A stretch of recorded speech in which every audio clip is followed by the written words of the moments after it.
میرا نام ایوب ہے اور میرا تعلق جہانیہ شہر سے ہے۔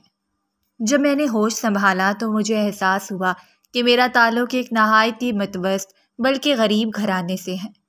میرے ابا سبزی کی ریڑھی لگایا کرتے تھے اور ہم 5 بہن بھائی تھے۔ اماں لوگوں کے گھروں میں برتن مانجا کرتی تھیں۔ جب گھر میں اتنی غربت ہو تو تعلیم کا تو سوال ہی پیدا نہیں ہوتا۔ 5 بہن بھائیوں میں اویس سب سے بڑا تھا۔ وہ صرف 12 سال کا تھا۔ اس کے بعد میرا نمبر تھا۔ میں 10 سال کا تھا اور ہماری 3 بہنیں تھیں جو سب مجھ سے چھوٹی تھیں۔ اویس تو شاید 10 سال کا بھی نہ تھا جب سے اس نے ہوٹل پر برتن دھونے کا کام شروع کر دیا۔ صبح سے شام تک وہ ہوٹل میں رہتا، برتن دھونا، میز صاف کرنا، گاہکوں کو چائے اور کھانا پکرانا، پانی کے جگ بھر کر رکھنا، یہ سب اس کی ڈیوٹی تھی۔ اس کے بدلے میں اسے مہینے کے 10,000 روپے ملتے تھے اور ہمارے گھر کے لیے یہ بہت بڑی رقم تھی۔ ابا کی دہاڑی سے بھی زیادہ مجھے آج بھی یاد ہے کہ اویس اکثر جب رات کو ہوٹل سے واپس آتا تو چپ چاپ کھانا کھا کے رونے لگتا۔ اماں اسے اپنے سینے سے لگا کر تسلی دیتی۔ وہ ہر روز اماں سے یہی کہتا، اماں مجھے ہوٹل پر نہیں جانا، وہاں بہت زیادہ کام ہے، میں بہت تھک جاتا ہوں، برتن دھوتے دھوتے اتنی نیند آتی ہے کہ اکثر پیچھے کو گر پڑتا ہوں۔ مگر اماں یا ابا میں سے کوئی بھی اس کی بات ماننے کو تیار نہ ہوتے کیونکہ اس کے 10,000 سے گھر کے بڑے خرچ پورے ہو رہے تھے۔ میں اکثر اویس کو دیکھ کر سوچتا کہ زندگی کسی کسی کے لیے کتنی بے رحم ہو جاتی ہے، مگر میں جانتا تھا کہ آج جو دن اویس پر ہے کل وہ مجھ پر بھی آئیں گے کیونکہ ہم سب کو کام ہی کرنا تھا۔ اور پھر وہی ہوا۔ جب میں 10 سال کا ہوا تو ابا نے میرے لیے بھی کام تلاش کرنا شروع کر دیا۔ روزانہ شام کو جب ابا گھر واپس آتے تو اماں بڑی امید بھری نظروں سے ان کی طرف دیکھتی اور ان کے بیٹھتے ہی پہلا سوال یہی کرتی، شفیق کے لیے کوئی کام ملا؟ اور ابا ہر روز مایوسی سے گردن ہلا دیتے۔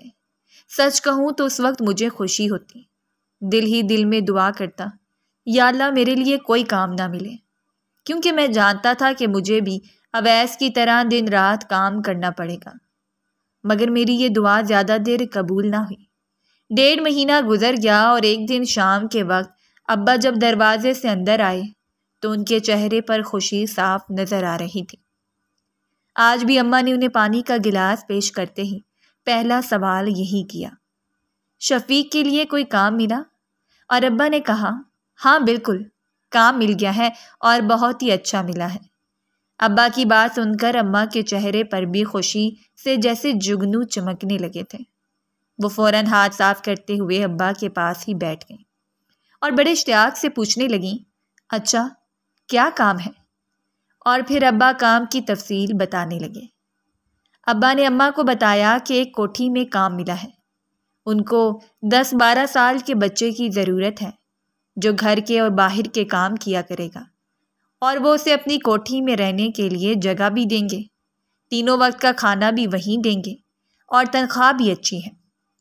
انہوں نے کہا ہے کہ ابھی 10,000 سے شروع کرو، اگر بچے نے اچھی طرح دل لگا کر کام کیا تو پھر کچھ عرصے میں 15,000 کر دیں گے۔ اماں کے چہرے پر خوشی چھلک رہی تھی۔ وہ کہنے لگی، یہ تو بہت ہی اچھا کام ہے، ہمیں اس سے بڑھ کر اور کیا چاہیے؟ ابا نے بھی اماں کی بات سن کر اس بات میں سر ہلا دیا، جبکہ میں یہ بات سن کر حیران پریشان تھا، یہی سوچ سوچ کر کہ مجھے گھر چھوڑ کر جانا پڑے گا، میں ابا کے بغیر کیسے رہوں گا؟ مجھ سے کسی نے کچھ نہیں پوچھا تھا۔ اماں اور ابا فیصلہ کر چکے تھے اور میں جانتا تھا کہ ہوگا تو وہی جو اماں ابا چاہتے ہیں۔ لیکن پھر بھی اگلے دن میں نے بڑی ہمت کر کے اماں سے بات کرنے کا فیصلہ کیا اور ان سے کہا، اماں میں تم سے ایک بات کرنا چاہتا ہوں۔ روٹیاں بناتے ہوئے اماں نے میری طرف دیکھے بغیر کہا، ہاں کہو، کیا کہنا ہے، جلدی بولو۔ میں نے ہچکچاتے ہوئے کہا، اماں میں اس کوٹھی پر کام نہیں کرنے جاؤں گا، تم ابا سے کہو مجھے بھی اویس کی طرح کسی ہوٹل پر کام ڈھونڈ کر دیں جہاں میں صبح کو جاؤں اور شام کو گھر واپس آ جاؤں۔ مجھے کسی کے گھر میں نہیں رہنا، میرا تمہارے بغیر دل نہیں لگے گا۔ میری بات ابھی مکمل ہی نہیں ہوئی تھی کہ اماں نے میری طرف گھور کر دیکھا۔ ان کے ماتھے پر میری بات سن کر بل پڑ چکے تھے۔ وہ تلخ لہجے میں کہنے لگی، جب اچھا کھانے پینے کو ملے گا تو خود ہی دل لگ جائے گا، یہاں کیا رکھا ہے سوائے غربت کے؟ اس کے بعد اماں نے چہرے کے زاویے اس قدر بگاڑ لیے تھے کہ مزید کچھ بھی کہنے کی میری ہمت ختم ہو چکی تھی۔ لہٰذا میں چپ چاپ خاموشی سے اور مایوسی سے اٹھ کر اندر کمرے میں چلا گیا۔ 2 دن تک میں خوب رویا، خوب احتجاج کیا، مگر میرے احتجاج کو وہاں کوئی خاطر میں نہیں لایا اور میرا بیگ پیک کر دیا گیا۔ اور یوں 1 ہفتے کے بعد ہی ابا مجھے اس کوٹھی میں لے گئے۔ وہاں مالکن سے بات کی اور مجھے وہاں چھوڑ کر ابا واپس آ گئے، اور میں تو وہ گھر ہی دیکھ کر حیران تھا۔ وہ کوٹھی نہیں تھی، وہ تو جیسے کوئی محل تھا، اور حیرت کی بات تو یہ تھی کہ چند دن بعد مجھے اس بات کا علم ہوا کہ اس گھر میں مالکن اکیلی رہتی ہے، پر نوکر کئی سارے تھے۔ پودوں کے لیے الگ نوکر تھا، کچن کے کام کے لیے الگ نوکر تھا، گاڑیوں کے لیے الگ ڈرائیور تھا، اور گھر کی صفائی کے لیے ایک الگ نوکر تھا۔ چند دن بعد ہی مجھے اس بات کا علم بھی ہوا کہ مالکن کا شوہر باہر کے ملک میں کوئی بزنس کرتا ہے، اور مالکن اتنے بڑے گھر میں اکیلی رہتی ہے۔ میں تو ہر وقت یہی سوچا کرتا تھا کہ اتنا بڑا گھر بنانے کی کیا ضرورت تھی؟ 2 لوگوں کے لیے 2 کمرے کا گھر بھی تو بنایا جا سکتا تھا۔ اسی لیے ہم غریبوں کے پاس کم ہیں، کیونکہ امیروں کے پاس ضرورت سے بہت زیادہ ہے۔ اور پھر گھر میں اتنے زیادہ نوکر چاکر دیکھ کر مجھے ایک اور خیال جو بہت شدت سے آتا تھا، وہ یہی تھا کہ اتنے نوکروں کی موجودگی میں میری کیا ضرورت تھی؟ مگر پھر آہستہ آہستہ مجھے پتہ چلا کہ میرے ذمے کیا کام تھے۔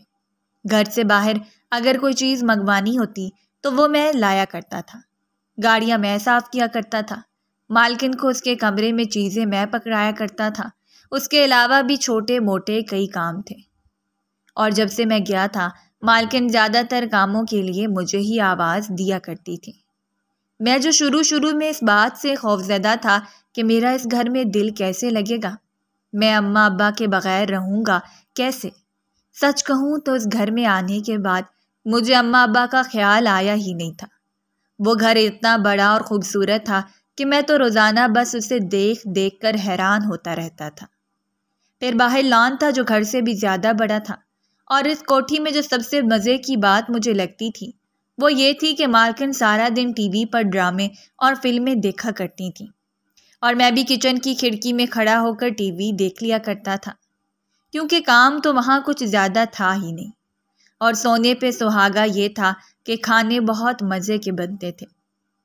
میں تو یہ دیکھ دیکھ کر حیران تھا کہ صرف مالکن کے لیے روزانہ ٹیبل پہ کھانا لگتا اور 3-4 طرح کے کھانے بنائے جاتے تھے۔ میں دیکھ کر پریشان ہو جاتا کہ ایک شخص کے لیے اتنا کھانا بنانے کی کیا ضرورت ہے۔ مالکن سبھی کھانوں میں سے تھوڑا تھوڑا چکھ لیا کرتی تھیں، اور پھر باقی کا کھانا نوکر کھایا کرتے تھے۔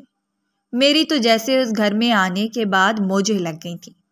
میں یہاں بہت خوش تھا، اور پھر دھیرے دھیرے اس طرح وقت گزرتا رہا۔ اپنے بہن بھائیوں، اماں ابا اور اپنے گھر کی تو مجھے بالکل بھی یاد نہیں آتی تھی، اور میں اکثر ماں کی بات سوچ کر مسکرایا کرتا تھا کہ اماں سچ ہی کہتی تھی، جب اچھا کھانے پینے کو ملے گا تو خود ہی دل لگ جائے گا۔ مالکن کا نام رخشندہ بیگم تھا۔ گزرتے وقت کے ساتھ ساتھ رخشندہ بیگم کا اعتماد مجھ پر بڑھتا جا رہا تھا۔ میں بھی پوری ذمہ داری اور ایمانداری سے اپنا کام سر انجام دیا کرتا تھا۔ دیکھتے ہی دیکھتے گزرتے وقت کے ساتھ ساتھ مالکن کے گھر میں کام کرتے ہوئے مجھے 10 سال گزر گئے۔ ان 10 سالوں میں میں نے مکمل طور پر مالکن کا اعتماد جیت لیا تھا، اور ان 10 سالوں میں کئی بار مالکن کا شوہر بھی باہر کے ملک سے آتا تھا اور چند دن مالکن کے ساتھ گزارتا، چند دن پاکستان میں رہتا، اور پھر واپس دبئی روانہ ہو جاتا۔ ان 10 سالوں میں میں نے ڈرائیونگ بھی سیکھ لی تھی۔ اس گھر میں رہتے ہوئے جیسے جیسے مجھ پر مالکن کا اعتماد اور اعتبار بڑھتا جا رہا تھا، ویسے ویسے میری ذمہ داریاں بھی بڑھ گئی تھیں۔ اور پھر 10 سال بعد میری زندگی میں وہ موڑ آیا جب میں نے وہ انتہائی قدم اٹھایا جس نے میری زندگی کا رخ ہی بدل کر رکھ دیا ہو۔ ہوا کچھ یوں کہ رخشندہ بیگم پہلے بھی اکثر مجھے اپنا بینک کا کارڈ دیا کرتی تھیں اور ساتھ بتایا کرتی تھیں کہ جاؤ بینک سے اتنی رقم نکال کر لے آؤ، اور میں وہ لایا کرتا تھا۔ لیکن اب 1 مہینے سے وہ تقریباً 3-4 دن بعد مجھے بینک کا کارڈ دیتی اور کہتی جاؤ اتنی رقم نکال کر لاؤ، اور میں لے آتا۔ وہ مجھ سے رقم پکڑنے کے بعد سیدھی الماری کے پاس جاتی اور وہاں ایک سبز رنگ کا بیگ نکالتی اور اس کے اندر رکھ دیتی۔ تیسرے چوتھے دن وہ لاکھوں روپے منگوا رہی تھی اور اس بیگ میں رکھتی جا رہی تھی۔ میں یہ دیکھ کر حیران تھا کہ آخر رخشندہ بیگم یہ ساری رقم بینک سے نکلوا کیوں رہی ہیں اور اس کا کیا کرنے والی ہیں، مگر مجھے اپنی حیثیت کا اچھی طرح علم تھا۔ میں اس گھر کا ملازم تھا، لہذا سوال کرنے کا مجھے کوئی حق نہیں تھا، اور پھر پورا مہینہ رخشندہ بیگم یوں ہی ہر دوسرے تیسرے دن بینک سے رقم نکلوایا کرتی تھی اور اس بیگ میں رکھ دیا کرتی تھیں۔ ایک رات نہ جانے کیوں میرے دل میں یہ خیال آیا کہ ان لوگوں کے پاس اتنا پیسہ ہے، اتنا کھلا پیسہ ہے جس کی کوئی حد نہیں۔ اگر اس میں سے تھوڑا چرا لوں تو ان لوگوں کا کچھ نہیں جائے گا، ان کے پاس تو کافی ہے، جبکہ اس تھوڑے سے پیسے سے میرا بہت کچھ بن جائے گا، بلکہ میری پوری زندگی بن جائے گی۔ اس سوچ کے آتے ہی آہستہ آہستہ میں نے پلان بنانا شروع کر دیا اور میرے ذہن میں مکمل منصوبہ بن چکا تھا۔ منصوبہ یہ تھا کہ میں یہی بیگ چراؤں گا جس میں رخشندہ بیگم اپنی رقم محفوظ کر رہی تھیں۔ میں یہ نہیں جانتا تھا کہ وہ یہ رقم اس بیگ میں کیوں محفوظ کر رہی ہیں، مگر میں نے وہی بیگ چرانے کا فیصلہ کر لیا۔ میں پچھلے 10 سال سے اس گھر میں کام کر رہا تھا۔ میں مکمل طور پر اس گھر سے واقف ہو چکا تھا۔ گھر والے کب سوتے ہیں، کب جاگتے ہیں، چوکیدار گیٹ پر کب تک ہوتا ہے، کب وہ وہاں سے اٹھ کر جاتا ہے، کیمرے کہاں سے چلتے ہیں، کہاں سے بند ہوتے ہیں، ہر چیز میرے علم میں تھی، لہٰذا میں مکمل منصوبہ بنا چکا تھا۔ مگر ابھی تک میں دن طے نہیں کر پایا تھا کہ میں کس دن یہ رقم چراؤں گا، اور پھر اچانک میری خوشی کی انتہا نہ رہی کیونکہ میرا کام بہت آسان ہو چکا تھا۔ ہوا کچھ یوں کہ اس مہینے کے آخر میں مالک دبئی سے واپس آ چکے تھے، اور جس دن مالک دبئی سے واپس آئے اسی دن میں نے سوچ لیا تھا کہ مجھے کیا کرنا ہے، کیونکہ عام طور پر تو رخشندہ بیگم گھر میں اکیلی ہوتی تھیں اور آدھی رات کو اپنے کمرے میں جایا کرتی تھیں، مگر جس دن مالک پاکستان واپس آتے تھے اس دن مالک اور مالکن دونوں ٹائم سے ہی اپنے کمرے میں چلے جایا کرتے تھے۔ یہ میرے لیے سنہری موقع تھا۔ جس دن مالک آئے اس رات کئی طرح کے کھانے میز پر سجے ہوئے تھے۔ مالک نے خوب پیٹ بھر کر کھانا کھایا۔ کافی دیر وہ اور مالکن بیٹھے ٹی وی دیکھتے رہے، آپس میں بات چیت کرتے رہے۔ پھر خانسامہ نے چائے بنائی۔ میں نے دونوں میاں بیوی کو چائے پیش کی۔ دونوں نے وہیں بیٹھ کر ٹی وی دیکھتے ہوئے چائے ختم کی اور پھر اٹھ کر اپنے کمرے میں چلے گئے، اور میں اسی چیز کا انتظار کر رہا تھا۔ جب وہ دونوں میاں بیوی کمرے میں جا چکے تھے میں بھی اپنے کوارٹر میں واپس آ گیا، کیونکہ اب مجھے کچھ دیر تک انتظار کرنا تھا، اتنی دیر کہ وہ دونوں میاں بیوی سو جائیں۔ میں تقریباً آدھی رات تک انتظار کرتا رہا۔ جب رات کے 2 بج چکے تھے تب میں اپنے کوارٹر سے دبے پاؤں باہر نکلا۔ سب سے پہلے میں نے باہر گیٹ پر نگاہ دوڑائی، چوکیدار وہاں نہیں تھا، یقیناً وہ بھی سو چکا تھا۔ اس کے بعد میں مالکن کے کمرے کی طرف گیا۔ اندر سے اے سی چلنے کی ہلکی سی آواز آ رہی تھی۔ میں نے دروازے کے ساتھ کان لگا کر سننے کی کوشش کی، مگر اس کے علاوہ اور کوئی آواز سنائی نہیں دے رہی تھی۔ یقیناً وہ دونوں میاں بیوی سو چکے تھے، اور میرے لیے سب سے زیادہ آسانی کی بات یہ تھی کہ جو بیگ میں نے چرانا تھا وہ مالکن کے کمرے میں نہیں تھا۔ وہ بیگ مالکن نے ساتھ والے کمرے کی الماری میں رکھا ہوا تھا۔ میں ہمیشہ دیکھا کرتا تھا بیگ میں رقم رکھنے کے بعد مالکن الماری کو تالا لگاتی اور پھر اپنے پنجوں کو کچھ اونچا کر کے ہاتھ بلند کرتی اور الماری کی چابی الماری کے اوپر رکھ دیا کرتی تھیں۔ لہٰذا میں بڑے آرام سے الماری کے پاس گیا، ہاتھ بلند کر کے الماری کے اوپر سے اس کی چابی نکالی، الماری کھولی، سامنے ہی وہ سبز رنگ کا بیگ پڑا تھا۔ میں نے بنا کھولے اس بیگ کو اٹھایا جو کہ کافی وزنی تھا۔ میں خاموشی سے کمرے سے باہر نکل آیا۔ باہر گراج میں آنے کے بعد میں نے سب سے پہلا کام یہ کیا کہ کیمرے بند کر دیے اور اس کے بعد دبے پاؤں چلتا ہوا گیٹ تک آیا۔ بہت آہستگی سے گیٹ کھولا اور گھر سے باہر نکل آیا۔ میں جانتا تھا کہ اس بیگ میں بہت ساری رقم ہے۔ اس رقم سے میں کوئی بھی اچھا کاروبار شروع کر سکتا تھا، میری زندگی سنور سکتی تھی۔ میں بہت خوش تھا اور خوشی میں تیز تیز قدم اٹھاتا ہوا بس اسٹینڈ کی طرف جا رہا تھا، ساتھ ہی ساتھ دل و دماغ میں مستقبل کے لیے منصوبے بنا رہا تھا۔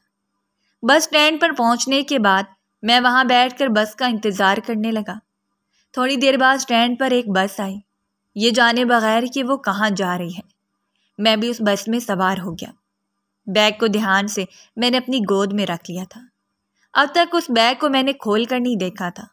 بس چل پڑی تھی، سفر شروع ہو چکا تھا، جب اچانک مجھے خیال آیا کہ میرے پاس جو موبائل ہے وہ ابھی تک آن تھا، مجھے موبائل آف کر دینا چاہیے۔ یہ خیال آتے ہی فوراً میں نے جیب سے اپنا موبائل نکالا اور اس میں سے سم نکال کر توڑ کر وہیں پھینک دی۔ سفر شروع کرنے کی کچھ دیر بعد مجھے معلوم پڑا کہ یہ بس بہاولپور کی طرف جا رہی ہے۔ میں بھی خاموشی سے سفر جاری رکھے ہوئے تھا۔ چند گھنٹوں بعد بس بہاولپور کے اڈے پر رکی۔ میں باہر نکلا۔ اب میں سوچ رہا تھا کہ مجھے آگے کیا کرنا ہے، لیکن اس سے پہلے میں پیسوں کی اس خوشی کو ایک بار اور محسوس کرنا چاہتا تھا، دیکھنا چاہتا تھا۔ میں خاموشی سے بیگ کو لیے پبلک واش روم کے اندر گھس گیا تاکہ ایک بار بیگ کو کھول کر پیسوں کو اپنے ہاتھ سے محسوس تو کروں، دیکھ تو لوں۔ یہ سوچتے ہی پبلک واش روم میں گھس گیا۔ وہاں سنک پر بیگ رکھنے کے بعد میں نے بیگ کی زپ کو کھولا۔ بیگ کھولتے ہی میری آنکھیں خیرہ ہو چکی تھیں۔ وہ پیسوں سے بھرا ہوا تھا، ہزار ہزار کے، 500 کے، حتیٰ کہ 5,000 کے نوٹوں کی گڈیاں بھی تھیں۔ میرا دل خوشی سے جھوم رہا تھا۔ میں پیسوں کو چھو کر دیکھ رہا تھا، تبھی مجھے محسوس ہوا کہ بیگ کے کونے میں شاپر میں کوئی اور چیز بھی پڑی ہے جسے کئی شاپروں کے اندر لپیٹ رکھا تھا۔ میں حیران ہوا اور سوچا کہ اسے کھول کر تو دیکھوں کہ یہ کیا چیز ہے۔ میں نے اس کی گرہ کھولی، مگر وہ کئی شاپروں کے اندر بار بار لپیٹ رکھا تھا، اور پھر جب میں گرہ کھولتا گیا تو سب سے آخر میں جو چیز میرے سامنے آئی اسے دیکھ کر میرے ہاتھ کانپ گئے اور بیگ میرے ہاتھ سے نیچے جا گرا۔ شاپر میں ایک انسانی سر تھا اور وہ سر مالک کا تھا۔ یہ سب دیکھ کر میری آنکھوں کے آگے اندھیرا آنے لگا اور مجھے اپنا سانس سینے میں اٹکتا ہوا محسوس ہو رہا۔ سمجھ نہیں آ رہی تھی کہ اب کیا کروں۔ میں نے جلدی سے شاپر کو بند کیا، ویسے ہی اسے بیگ کے اندر رکھا اور جلدی جلدی نیچے گری ہوئی رقم بیگ میں ٹھونسنے لگا۔ اسی اثنا میں واش روم کے دروازے پر کوئی زور زور سے دستک دینے لگا۔